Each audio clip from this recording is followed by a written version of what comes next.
Assalamu alaikum dear student, welcome to the class physics. Dear student, today we are going to start collision. So what is collision? जिसको हम उर्दू में टकराव कहते हैं. तो dear student, ये जो collision है ये एक्चुअल में क्या है, इसका बैकग्राउंड फिजिक्स क्या है.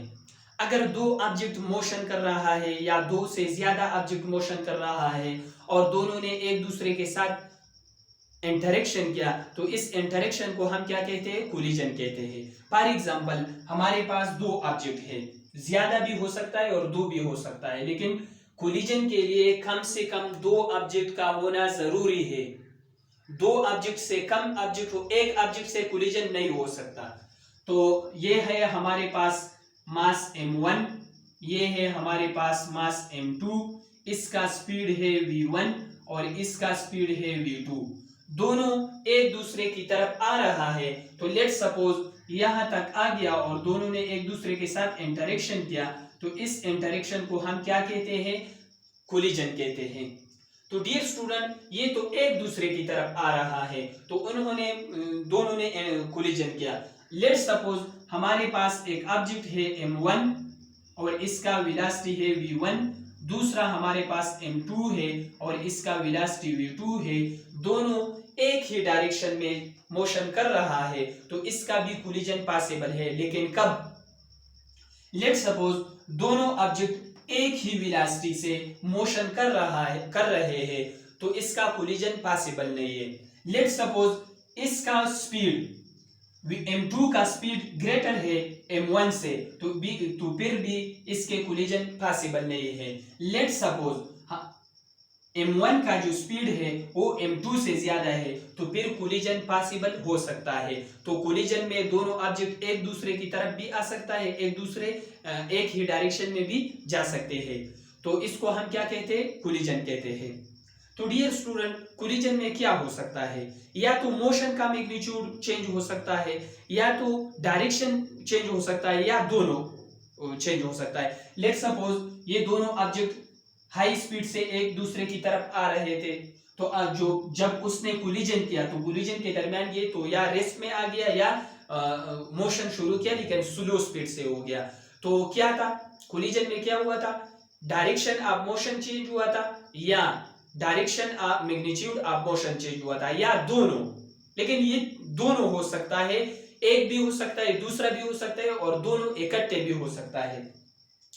तो ये मैंने डिफिनेशन लिख दिया, the interaction of two or more than two bodies which causes the change in magnitude of motion or direction of motion or both is called collision. जब दो ऑब्जेक्ट एक दूसरे के साथ इंटरेक्शन करे, या तो इसका मैग्नीट्यूड मोशन का मैग्नीट्यूड चेंज होगा, या तो motion direction of motion change होगा, या दोनों होगा, तो इस अमल को हम फिजिक्स में क्या कहते हैं, कोलिजन कहते हैं. अगेन, अगर दो ऑब्जेक्ट एक दूसरे के साथ इंटरेक्शन करे, अगर दो ऑब्जेक्ट एक दूसरे के साथ इंटरेक्शन करने के बाद या तो इसके मोशन का मैग्नीट्यूड चेंज होगा, या डायरेक्शन चेंज होगा, या दोनों चेंज होगा, तो फिजिक्स में इस फिनोमेना को हम क्या कहते हैं, कोलिजन कहते हैं. डियर स्टूडेंट, फिर हमारे पास टाइप्स ऑफ कोलिजन है. तो टाइप्स ऑफ कोलिजन में क्या है, types of collision.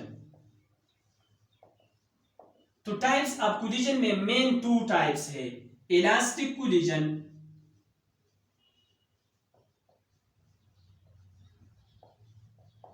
And inelastic collision.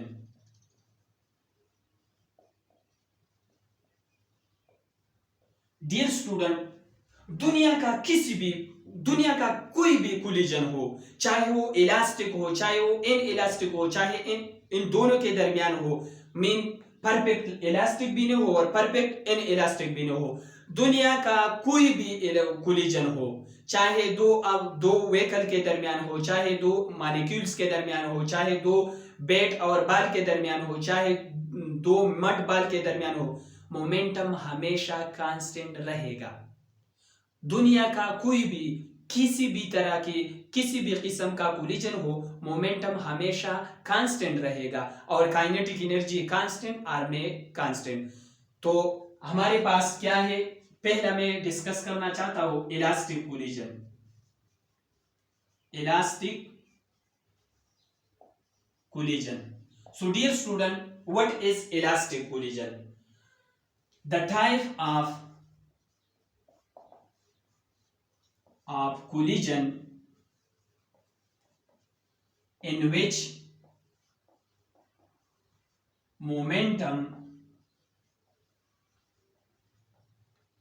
and kinetic energy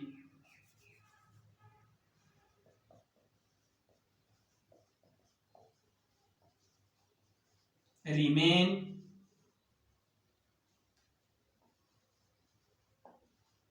conserve।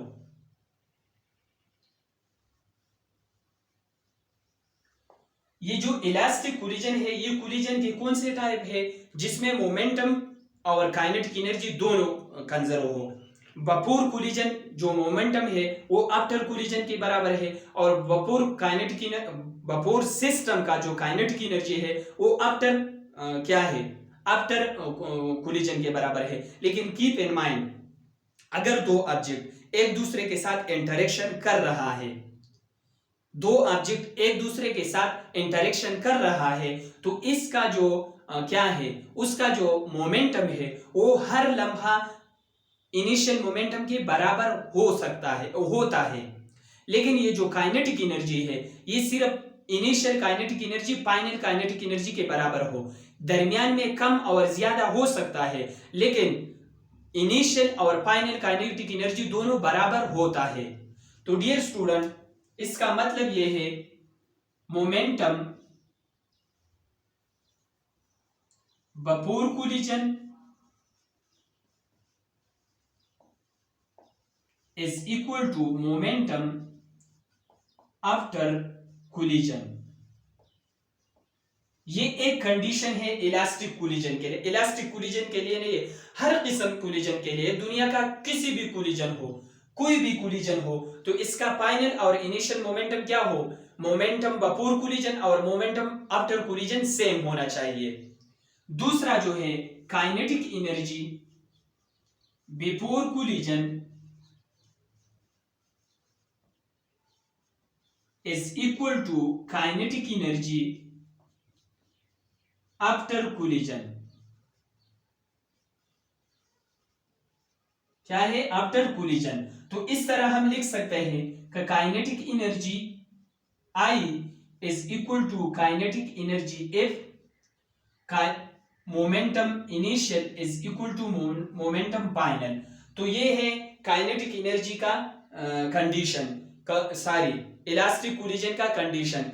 Momentum before collision is equal to momentum after collision, kinetic energy before collision, kinetic energy after collision. तो ये है हमारे पास इलास्टिक कोलिजन। इसका example क्या हो सकता है, एग्जांपल इसका हो सकता है collision between atoms and molecules, ये हो सकता है ना।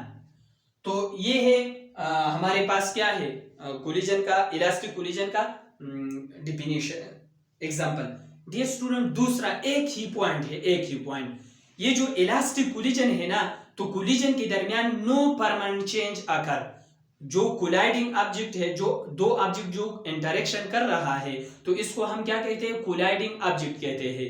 तो दोनों ऑब्जेक्ट में परमानेंट चेंज नहीं आ सकता है। तो ये भी देख लो, during elastic collision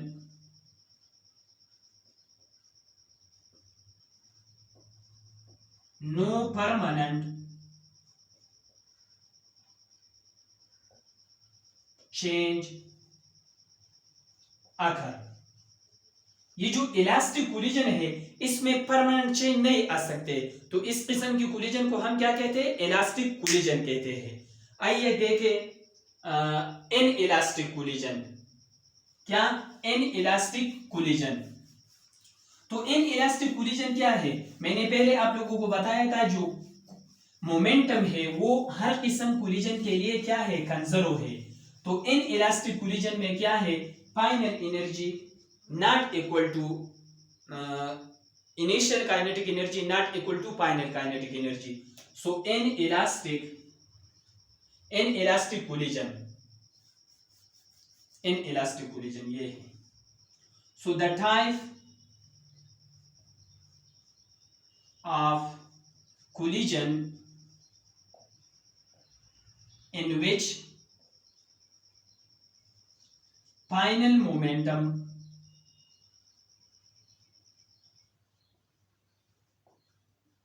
is equal to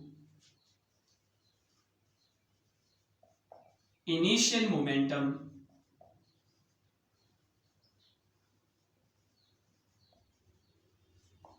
and but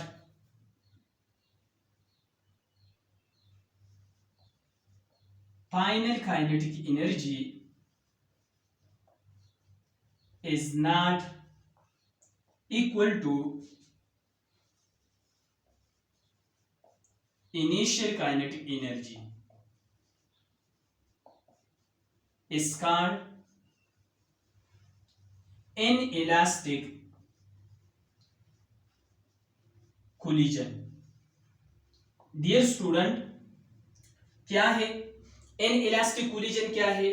collision का वो किस्म जिसमें before collision momentum and after collision momentum is equal to each other, but before kinetic energy and after kinetic energy is not equal to each other. So this type of collision is called inelastic collision. दूसरा जो difference है during inelastic collision,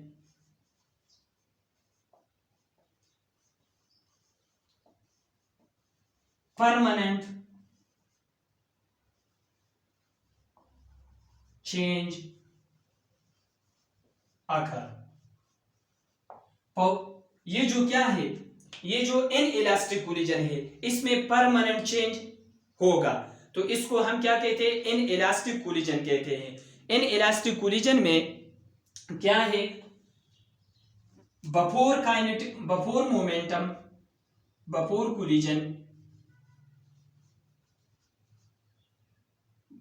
collision is equal to after collision, या we can also say initial momentum is equal to final momentum. और kinetic energy जो है इसके लिए ये कंडीशन है कि initial kinetic energy final kinetic energy से ग्रेटर हो. Initial kinetic energy final kinetic energy से क्या हो? ग्रेटर हो. तो इसको हम क्या कहते हैं? इनइलास्टिक कोलिजन कहते हैं. डियर स्टूडेंट, एग्जांपल ऑफ, यहां मैं लिखता हूं example of inelastic collision. So number 1 जो है ball collision between ball and bat. दूसरा number collision between two muds balls, between two muds ball. तो इसको हम क्या कहते हैं? Inelastic collision. डियर स्टूडेंट, आज जो हमारा टॉपिक था वो था कोलिजन. तो कोलिजन क्या है? जब दो ऑब्जेक्ट एक दूसरे के साथ इंटरेक्शन करें और इस इंटरेक्शन की वजह से जिस्म का मैग्नीट्यूड, मोशन का मैग्नीट्यूड या डायरेक्शन चेंज होता है या दोनों चेंज होता है, तो इसको हम क्या कहते हैं? कोलिजन कहते हैं. फिर हमने ये डिस्कस किया कि कोलिजन का 2 टाइप्स है. एक होता है काइनेटिक इलास्टिक कोलिजन और दूसरा है इनइलास्टिक कोलिजन. डियर स्टूडेंट, दुनिया का कोई भी कोलिजन हो, इसमें momentum before collision and after collision both are equal, but ये जो काइनेटिक एनर्जी है, kinetic energy initial is greater than kinetic energy final. We can also say the kinetic energy does not remain in elastic collision.